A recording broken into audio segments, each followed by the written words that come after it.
The chrome of the 18-wheeler gleamed under the harsh fluorescent lights of the truck stop as Jake Morrison finished checking his load straps for the third time that evening. 23 years on the road had taught him that attention to detail meant the difference between making it home and becoming a statistic. The familiar weight of his leather jacket settled on his shoulders as he headed toward the cafe, his steel-toed boots echoing against the asphalt.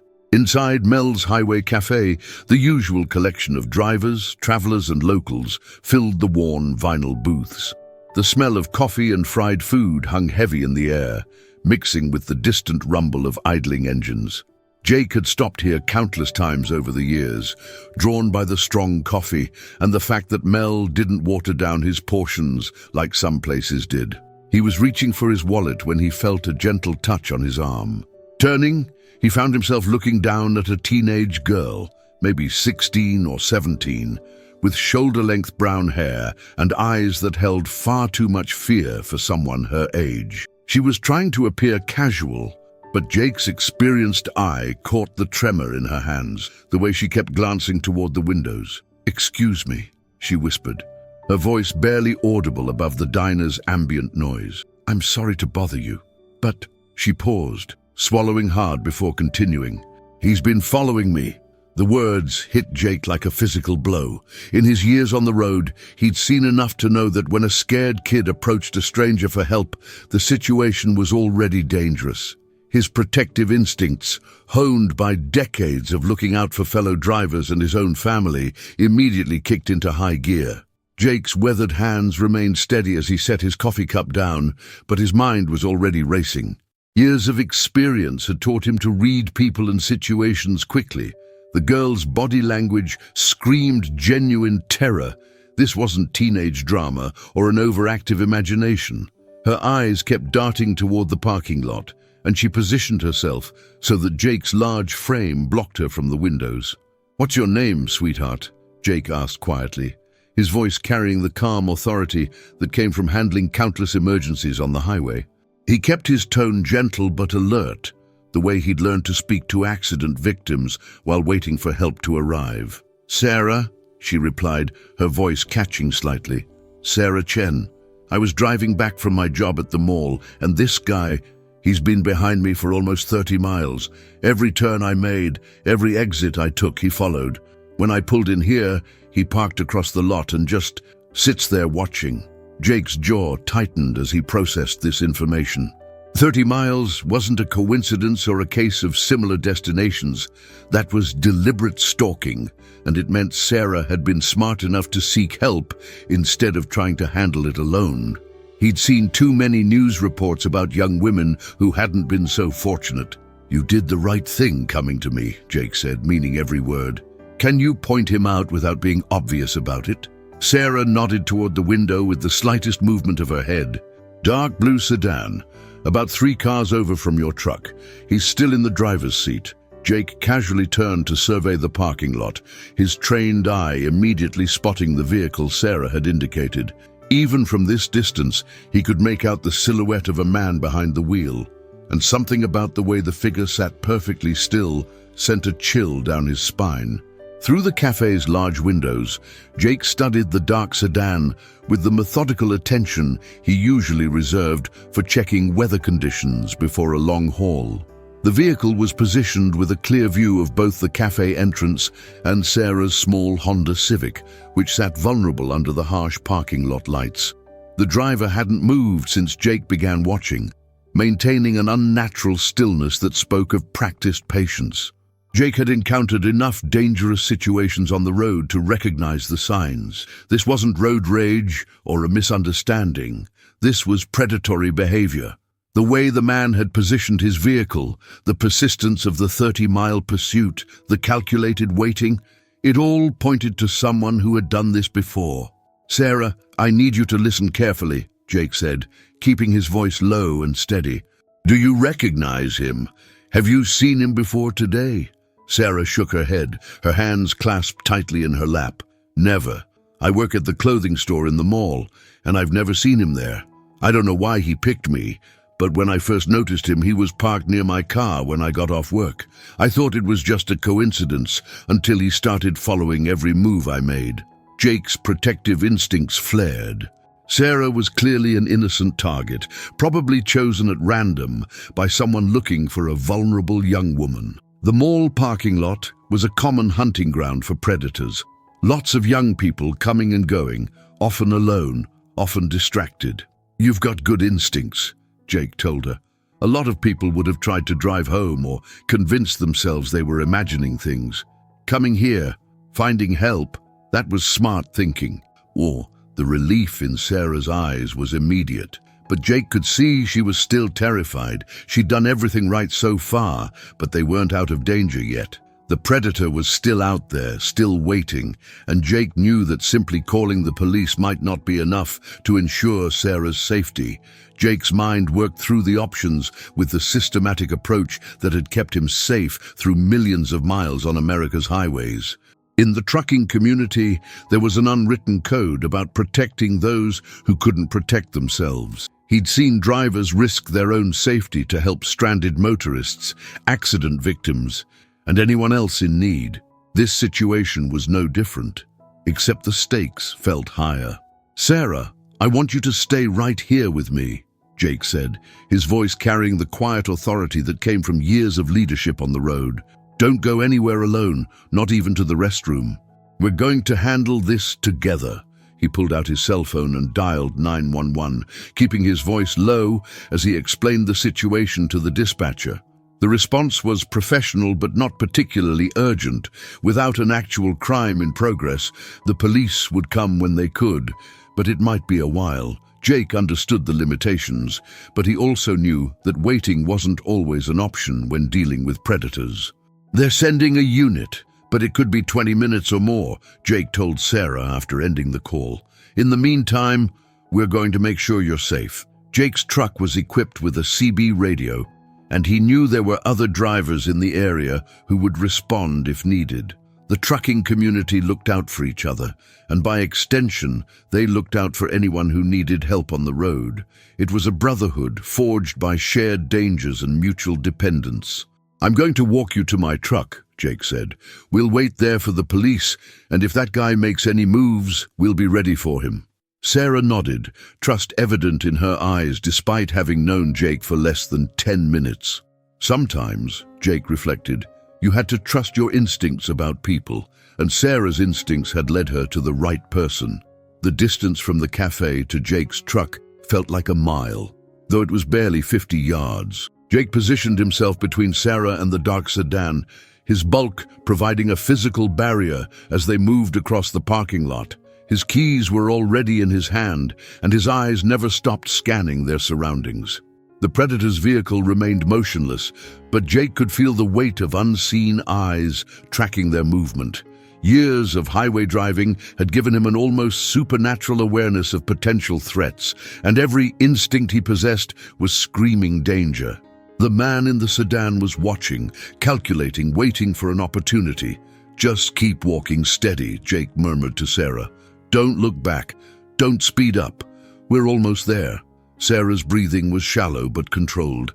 She was handling the stress better than many adults would have, Jake noted with approval. Fear was natural and healthy in a situation like this. It kept you alert and alive. Panic was the enemy, and Sarah was managing to avoid that trap. They reached the massive Peterbilt without incident, and Jake quickly unlocked the passenger door. The truck's cab sat high off the ground, providing an excellent vantage point of the entire parking lot. More importantly, it was a fortress of steel and chrome that would be nearly impossible for anyone to breach. "Climb up," Jake instructed, helping Sarah into the passenger seat. The truck's interior was immaculate, a reflection of Jake's professional pride and attention to detail. CB radio, GPS, logbooks, and emergency equipment were all within easy reach. From their elevated position, they had a clear view of the sedan. The driver was still there, still watching, but now Jake could see him more clearly. Middle-aged, average build, nothing particularly distinctive except for the predatory patience with which he waited. It was the kind of face that could blend into any crowd, which made him all the more dangerous. Jake keyed his CB radio, his voice carrying the calm professionalism that marked him as a veteran driver. "Breaker 19, this is Big Jake eastbound at Mel's truck stop. Mile marker 247. Got a situation here and could use some backup from any drivers in the area." The response was immediate. The CB crackled to life with voices of concern and offers of assistance. Within minutes, Jake could see the running lights of 2 other big rigs pulling into the truck stop. The trucking community's response to calls for help was legendary, and tonight was no exception. "What's the situation, Jake?" came a familiar voice over the radio. It was Tommy Rodriguez, a driver Jake had known for over a decade. Tommy's red Kenworth pulled up alongside Jake's truck, and soon a third driver, a woman named Carol Stevens, joined them. Jake quickly explained the situation to his fellow drivers, pointing out the sedan and describing the 30-mile pursuit. The response was immediate and unanimous. They would stay until the police arrived and ensure Sarah's safety. 3 18-wheelers now formed a protective barrier around Sarah's Honda, making it impossible for the predator to approach her vehicle unnoticed. "Sarah, I want you to meet some friends of mine," Jake said, introducing her to Tommy and Carol as they climbed up to the cab. Both drivers were parents themselves, and their protective instincts were as strong as Jake's. "You did exactly the right thing, honey," Carol said, her voice warm with maternal concern. "These highways can be dangerous, but you found the right people to help you." The presence of additional truckers seemed to have an effect on the predator. Through their elevated vantage point, they could see him shifting uncomfortably in his seat, clearly not having expected this level of response to his stalking behavior. The hunters had become the hunted, and he was beginning to realize that his intended victim was now surrounded by protectors. The standoff continued for nearly 15 minutes before the man in the sedan finally made his move. Perhaps emboldened by the apparent inactivity, or maybe growing impatient with the wait, he opened his car door and began walking toward the cafe. His movements were casual, attempting to appear nonchalant, but Jake's experienced eye caught the predatory calculation in his approach. "He's moving," Jake announced over the CB, his voice tight with controlled tension. "Sarah, stay in the truck no matter what happens." The 3 truckers coordinated their response with the efficiency of a well-drilled team. Tommy and Carol positioned themselves near the cafe entrance, while Jake climbed down from his truck, his imposing 6'4" frame and broad shoulders, making a clear statement. The predator was no longer dealing with a vulnerable teenage girl. He was facing 3 professional drivers who had dealt with every kind of road hazard imaginable.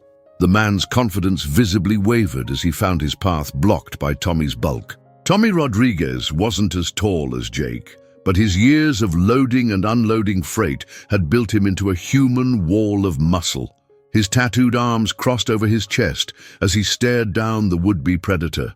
"Evening," Tommy said, his voice carrying a deceptive politeness that didn't reach his eyes. "You looking for something specific?" The man mumbled something about needing coffee, but his eyes kept darting toward Jake's truck where Sarah remained safely hidden.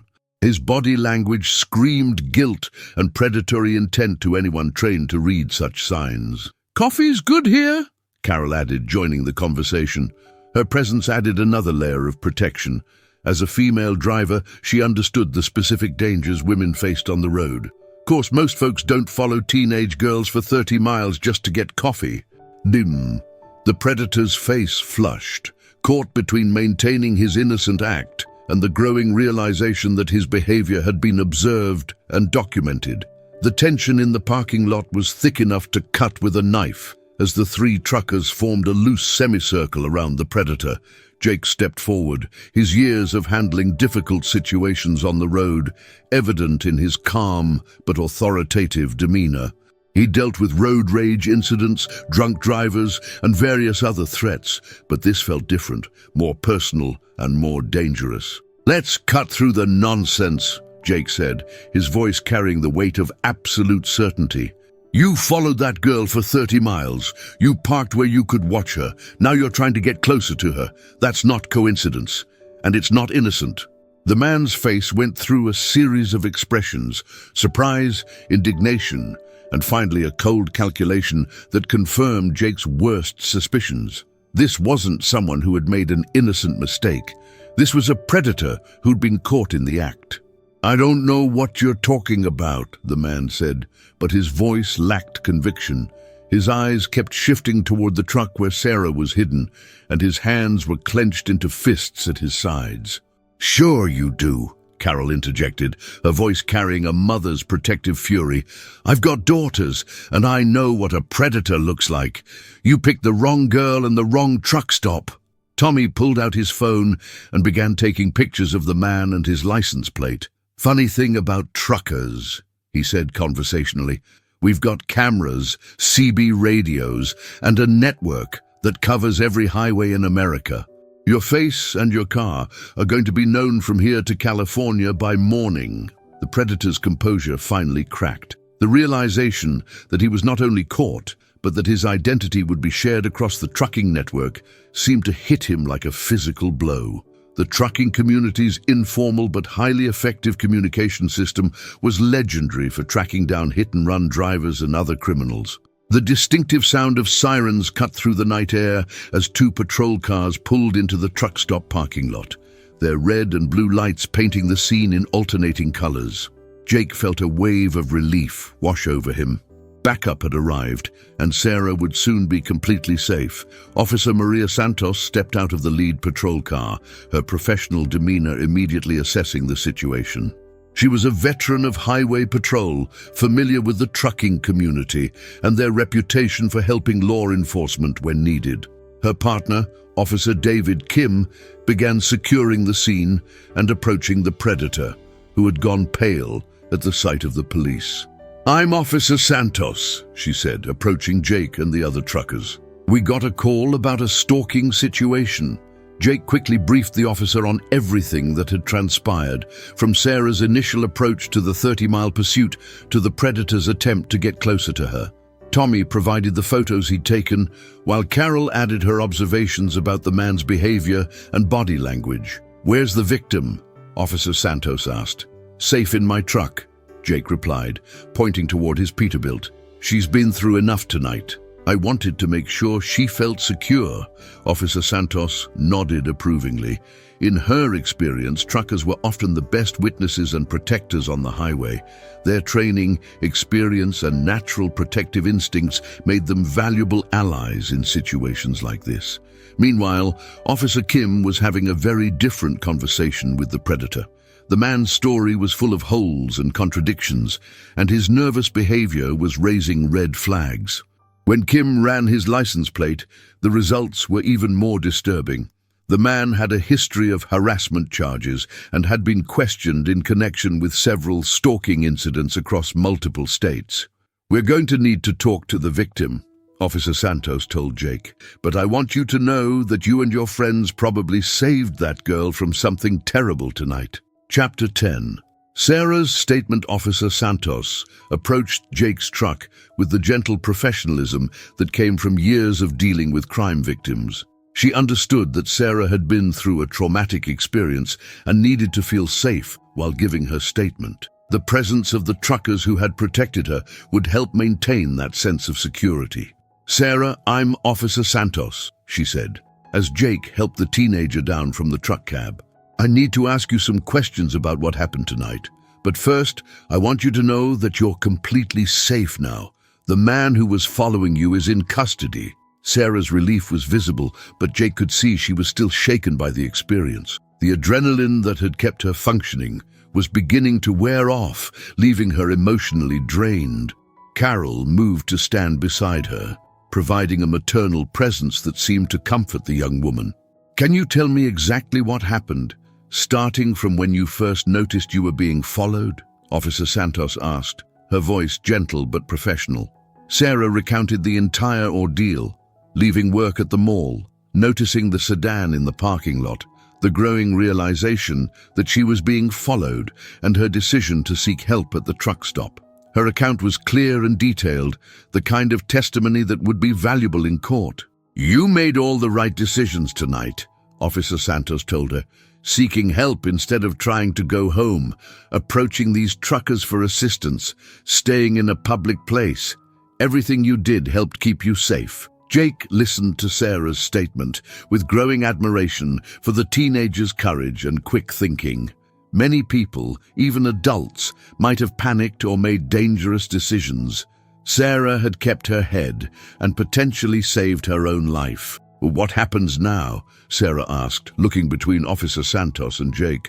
"We're going to make sure you get home safely," the officer replied, "and the man who followed you is going to face serious charges." Chapter 11. The Predator's History. As Officer Kim continued his investigation, the full scope of the Predator's criminal history began to emerge. The man, identified as Robert Marsh, 43, had a pattern of stalking young women across multiple states. His method was always the same: target isolated victims in parking lots, follow them until they were vulnerable, then attempt to approach or corner them. "This guy's been doing this for years," Officer Kim reported to his partner. "He's got harassment charges in 3 states, and there are at least 6 other incidents where young women reported being followed by someone matching his description and driving a similar vehicle." The discovery sent chills through everyone present. Sarah hadn't just been the victim of a random crime. She had been targeted by a serial predator who had likely victimized numerous other women. The fact that she had escaped unharmed was due entirely to her quick thinking and the intervention of the truckers. Jake felt a cold anger settle in his chest as he listened to the officer's report. This wasn't just about one scared teenager anymore. This was about a predator who had been hunting vulnerable women for years. The thought of how many victims might have suffered because this man had never been stopped was almost overwhelming. "How many others?" Carol asked, voicing what everyone was thinking. "We don't know yet," Officer Santos replied honestly. "But with his arrest tonight and Sarah's testimony, we'll finally be able to build a solid case against him. Her courage in coming forward and your quick response may have prevented countless future victims." Tommy shook his head in disgust. "Makes you sick, thinking about all the young women who weren't as lucky as Sarah." The truckers' informal network had already begun spreading word about Marsh's arrest. By morning, every driver on the highway would know his face and his vehicle description. Even if he somehow made bail, his hunting days were effectively over. The trucking community would be watching for him. Chapter 12. A Safe Journey. Home Officer Santos personally escorted Sarah to her Honda Civic, with Jake and the other truckers providing additional security. The parking lot that had seemed so threatening an hour earlier now felt safe, surrounded by law enforcement and protected by the trucking community's watchful presence. "I want you to drive straight home," Officer Santos instructed Sarah. "Don't stop anywhere. Don't take any detours. If you notice anything unusual or if you feel unsafe for any reason, call 911 immediately." Sarah nodded, but Jake could see she was still nervous about making the drive alone. The trauma of being stalked wasn't something that would disappear just because her attacker had been arrested. She would need time to feel completely safe again. "Sarah," Jake said, approaching her car window, "I want you to take my card. It's got my cell phone number on it. If you ever feel unsafe on the highway, if you ever need help, you call me. Day or night, doesn't matter. The trucking community looks out for people, and you're part of our family now." Tommy and Carol echoed Jake's sentiment, each giving Sarah their contact information as well. The young woman's eyes filled with tears, not of fear this time, but of gratitude and relief. "I don't know how to thank you," Sarah said, her voice thick with emotion. "You saved my life tonight, all of you." "You saved your own life by being smart and asking for help," Jake replied. "We just did what anyone should do. We helped a neighbor in need." As Sarah's taillights disappeared into the night, followed discreetly by a patrol car to ensure her safe arrival home, Jake felt a deep satisfaction. This was what the trucking community was all about, protecting those who needed protection, standing up for what was right, and making the highways safer for everyone. Chapter 13. Heroes of the Highway. The next morning brought a flood of media attention to the truck stop and the dramatic rescue that had unfolded there. News crews arrived to interview Jake, Tommy, and Carol, eager to tell the story of how 3 truckers had saved a teenager from a dangerous predator. The story quickly went viral, spreading across social media and news outlets nationwide. Jake was uncomfortable with the attention, insisting that he and his fellow drivers had simply done what anyone would do in the same situation. But the public response was overwhelming. Thousands of messages of gratitude, support for the trucking community, and praise for their quick thinking and courage. "We're not heroes," Jake told one reporter. "We're just people who happen to be in the right place at the right time. Sarah's the real hero here. She had the courage to ask for help when she needed it." The arrest of Robert Marsh had indeed opened up a much larger investigation. Police departments across multiple states were now linking him to dozens of similar incidents, and several other victims had come forward with their own stories. Sarah's brave decision to seek help had potentially saved countless other women from becoming victims. The trucking community's response to the incident became a model for highway safety initiatives. Truck stops began implementing new security measures, and driver training programs started including modules on recognizing and responding to potential crimes. The informal network that had always existed among truckers was formalized into a nationwide safety communication system. Sarah returned to the truck stop a week later, not as a victim this time, but as a young woman who wanted to thank the people who had protected her. She brought homemade cookies and a card signed by her entire family, expressing their gratitude to Jake, Tommy, and Carol. "You gave me back my sense of safety," she told them. "I was so scared that I'd never feel secure again. But knowing that there are people like you out there, people who will help strangers without expecting anything in return, it restored my faith in humanity." As Jake watched Sarah drive away that day, confident and unafraid, he reflected on the true meaning of community and protection.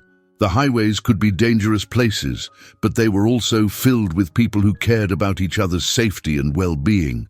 Sometimes being a hero was as simple as being willing to help when help was needed.